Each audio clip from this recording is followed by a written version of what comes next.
नमस्कार। श्रीमद् भगवद गीता व्याख्यान की इस श्रृंखलाबद्ध कड़ी के अंतर्गत इस कड़ी में आपका हार्दिक अभिनंदन और स्वागत है। आपको ले चलते हैं श्रीमद् भगवद गीता के द्वितीय अध्याय की ओर। श्रीमद् भगवद गीता का द्वितीय अध्याय मानो पूरी गीता का सार ही है, जिसमें भगवान ने एक मनोरोगी अर्जुन के सामने दो उपचार बतलाए हैं। एक है सांख्य योग, मन बुद्धि से ऊपर उठकर परमात्मा तत्व की ओर बढ़ने वाला मार्ग, और दूसरा निष्काम कर्म योग, बिना फल की इच्छा किए अपने कर्म क्षेत्र में लगे रहने वाला मार्ग। भगवान कहते हैं कि अर्जुन, तू स्वभाव से क्षत्रिय है और क्षत्रिय का कर्तव्य कर्म होता है अपने कार्य क्षेत्र में लगे रहना, और तुम अपने स्वभाव से च्युत हो रहे हो। उठो, इस संग्राम को लड़ो, जीवन युद्ध को लड़ो। और जीवन एक संग्राम ही तो है, जिसमें हर एक व्यक्ति लड़ रहा है। कोई भीतर से लड़ रहा है, कोई बाहर से लड़ रहा है, और ये संग्राम चलता ही रहता है जब तक व्यक्ति के शरीर में श्वास है। इस संग्राम से हम भाग नहीं सकते। संग्राम केवल शरीर के बाहर की परिस्थितियों में ही नहीं होता, संग्राम शरीर के अंदर भी चलता है। हमारा शरीर क्या है? हमारे शरीर का जो इम्यून सिस्टम है वो लगातार कीटाणुओं से संघर्षरत है, हमें बचाने के लिए, हमारा जीवन सुरक्षित रखने के लिए। वो एक बार भी ये नहीं कहता इम्यून सिस्टम कि मैं थक गया हूं, अब मैं इन कीटाणुओं का सामना नहीं करूंगा, क्योंकि जब तक प्राण शक्ति है, जब तक शरीर है, शरीर के इम्यून सिस्टम को काम करना ही करना है।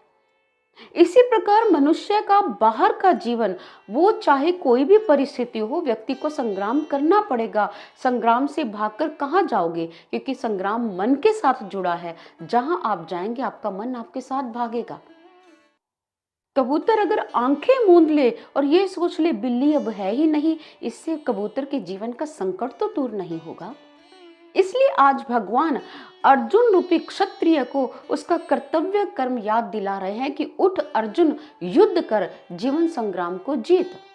और ये कहते हैं, वो कहते हैं, कुतस्त्वा कश्मलमिदं विषमे समुपस्थितम अनार्य जुष्टव अस्वर्ग्यम अकीर्तिकरम अर्जुनः। वो कहते हैं, हे अर्जुन, श्लोक का प्रारंभ देखो। कुतस्त्वा, कुतः मतलब कहां से? भगवान श्री कृष्ण ने इस श्लोक के प्रारंभ में बोला कुतः, त्वाम, तुम्हारे अंदर कहां से आई ये कायरता? प्रभु ने आश्चर्य प्रकट किया है, क्योंकि एक क्षत्रिय कभी भी पलायनवादी नहीं हो सकता। उसका कार्य जीवन संग्राम में, जीवन युद्ध में डटे रहना है, और जो उसका कर्तव्य क्षेत्र है उसका पालन दृढ़ता से करना होता है। इसलिए भगवान आज आश्चर्य प्रकट कर रहे हैं, कहां से आया तुम्हारे अंदर ये कायरता का बीज?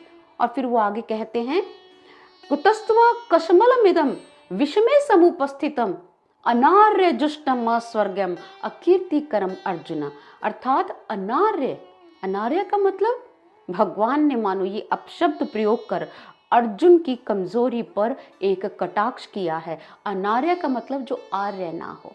भगवान कह रहे हैं, आर्यों की जन्मभूमि में जन्म लेकर, आर्यों की जन्मभूमि में पालित पोषित होकर ये अनार्यों वाला आचरण तुम्हारे अंदर आ गया।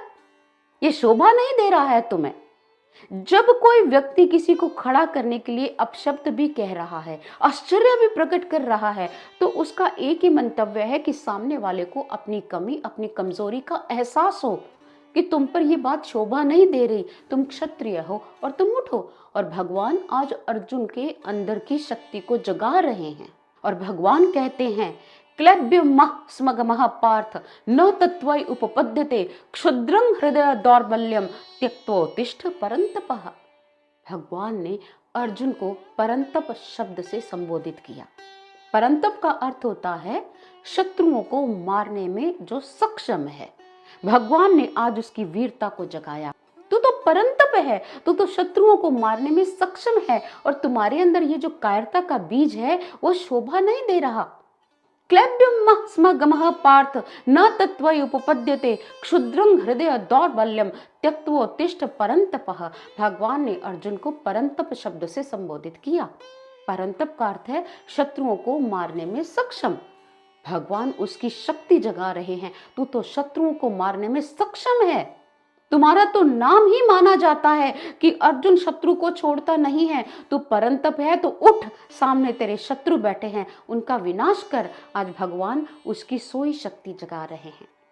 यही कार्य एक गुरु करते हैं, अपने शिष्य की सुप्त शक्तियों को जगाते हैं, उसके आत्मबल को बढ़ाते हैं, उसे आगे संग्राम के लिए अग्रसर करते हैं। और ऐसी परिस्थिति हमें रामचरितमानस में भी देखने को मिली। आइए अर्जुन की स्थिति को हनुमान जी के जीवन चरित्र से समझने की कोशिश करते हैं।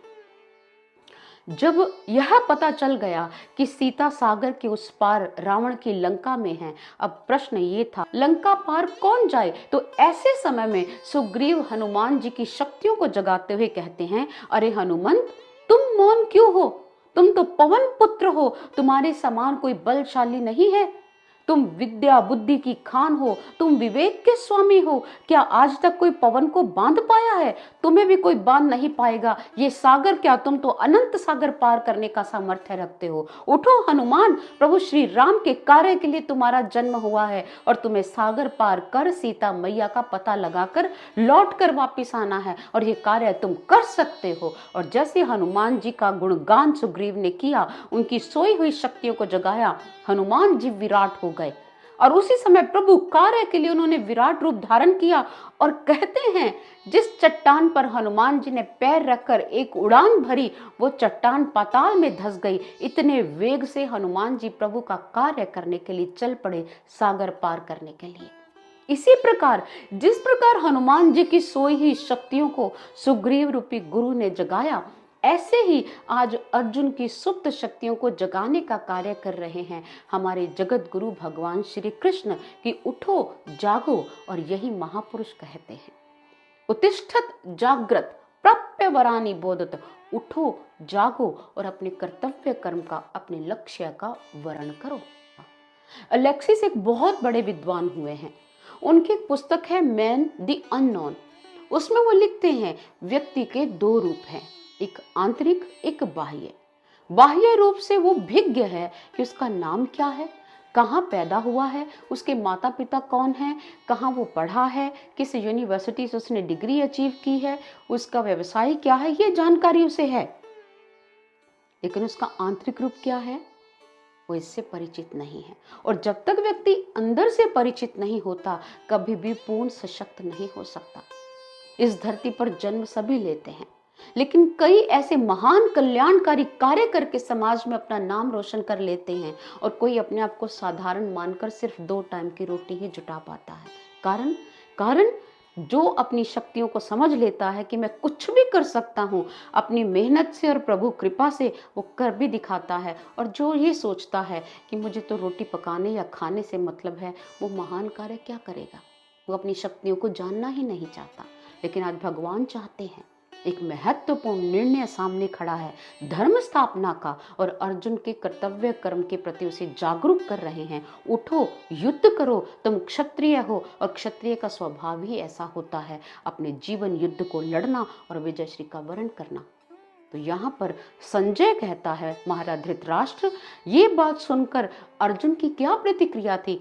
अर्जुन कहता है कि मैं अपने पूजनीय गुरु द्रोणाचार्य, अपने पूजनीय वयोवृद्ध भीष्म पितामह से युद्ध नहीं करूंगा। इनको मारकर मुझे राज्य नहीं चाहिए। मैं इनको मारकर राज्य प्राप्त करने के स्थान पर भीख मांगकर जीवन व्यतीत करना ज्यादा पसंद करूंगा। मैं इनको नहीं मारूंगा, ये मेरे पूजनीय हैं। और यहाँ भगवान अर्जुन के तर्क सुन रहे हैं। अगर आप भी भगवान की जगह खड़े हो तो बात आपको सही लगेगी। अर्जुन सही तो कह रहा है। अपने गुरुजनों को मारकर, अपने बड़ों को मारकर अगर हमें संपत्ति मिल भी जाएगी तो एक दिन वो संपत्ति छूट जानी है, लेकिन जो कलंक जीवन में लगेगा वो कैसे धुलेगा? और हम भी अर्जुन की तरह पीछे हटना पसंद करेंगे। भगवान कहते अर्जुन तर्क अच्छे दे रहा है, लेकिन जो तर्क हैं वो अविवेक से सम्मत हैं, विवेक सम्मत नहीं है। भला कैसे? भगवान ने कब कहा कि अर्जुन तू अपने गुरु को मार, या अपने ताऊ को मार, या अपने पितामह को मार? भगवान ने ये नहीं कहा। ये युद्ध द्रोणाचार्य जी के साथ नहीं लड़ा जा रहा, यह युद्ध भीष्म पितामह जी से नहीं लड़ा जा रहा, ये युद्ध धर्म का युद्ध है। ये युद्ध अधर्म के अंत का युद्ध है, न्याय और अन्याय के बीच का युद्ध है। अर्जुन को अन्याय को खत्म करना है और न्याय को स्थापित करना है। उन्होंने यह नहीं कहा भगवान ने कि तुम अपने गुरु को मारो। अगर गुरु अधर्म के पाले में खड़ा है तो गुरु रूपी अधर्म मरेगा, गुरु को नहीं मार रहे वो। अगर आपके वयोवृद्ध स्वयं पाप के पाले में खड़े हैं, पाप के पेले में चले गए हैं, तो पाप खत्म करना है। हमारा मकसद गुरु या ताऊ या वयोवृद्ध को खत्म करना नहीं। उनके पास विकल्प थे, वो धर्म के पाले में भी आ सकते थे, वो अधर्म के पक्ष से भी युद्ध लड़ सकते थे। ये चयन उनका है। वो अधार्मिक होना चाहते हैं, अधर्म के पक्ष में खड़े हैं। अर्जुन, तुम्हें धर्म की स्थापना करनी है और अधर्म को खत्म करना है। मैंने आपको अपने पूजनियों को खत्म करने के लिए नहीं कहा, जो अधर्म के प्रतिनिधि हैं उनको खत्म करने के लिए कहा है। इसलिए उठो। और जब भगवान उसे ऐसा सुझाव देते हैं तब अर्जुन की बुद्धि और भ्रमित हो जाती है और अर्जुन कहता है, कर्पण्य दोषोपहत स्वभावः पृच्छामि त्वाम धर्म समुच्चेतः। मैं कायरता रूपी दोष बुद्धि से अपहृत स्वभाव वाला, मैं बहुत ही दुविधाग्रस्त हो गया हूं। शिष्यस्ते अहम शाधि माम त्वाम प्रपन्नम। मैं अब आपकी शरण ग्रहण करना चाहता हूं, मेरा मार्गदर्शन करें। और जब तक एक शिष्य गुरु के श्री चरणों में अपनी सारी धारणाओं को छोड़कर समर्पित होकर धर्म और अधर्म की परिभाषा को नहीं समझता, तब तक वो सही निर्णय ले ही नहीं पाता।